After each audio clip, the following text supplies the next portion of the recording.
শুধুমাত্র কাপড়ের সাহায্যে যে এত সুন্দর নেক ডিজাইন করা যায়, এই ভিডিওটা না দেখলে তোমরা বুঝতেই পারবে না। তো চলো তোমাদেরকে এই সুন্দর ডিজাইনটা দেখিয়ে দিই।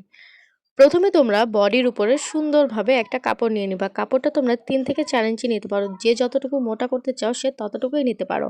আর তারপর উপর থেকে ২ টা ভাঁজ করবা আর নিচে থেকে ২ টা ভাঁজ করবা। তাহলেই কিন্তু হয়ে যাবে সুন্দর এই ডিজাইনটা। এভাবে ভাঁজ করে মাঝখান দিয়ে তোমরা সেলাই করে দিবা। আর তারপর তোমরা যেটা করবা, দেখো এখানে সুন্দরভাবে দেখিয়ে দিচ্ছি। ২ টা করে কুচি উপরের দিকে উঠিয়ে দিবা আর সেলাই করে দিবা। তারপর নিচের ২ টা কুচি নিচের দিকে দিয়ে দিবা। এভাবে তোমরা সেলাই করে পুরাটা বডির মধ্যে এভাবে তোমরা এই নেক কুশনটাতে সেলাই করে দিবা। ভিডিওটা দেখে মনে হচ্ছে এই ডিজাইনটা মনে হয় অনেক কঠিন হবে। যখন তুমি ট্রাই করবা তখন তোমার কাছে অনেক সহজ মনে হবে। এটা কিন্তু কঠিন কিছুই না, কিন্তু তোমাকে কয়েকবার ট্রাই করতে হবে। আর প্রথমবার কাজ করলেই যে সুন্দর হবে এমন কোনো কথা নেই। তারপর তুমি এভাবে সাইড থেকে একটা সেলাই করে দিবা আর ওই সাইড থেকে আরও একটা সেলাই করে দিবা।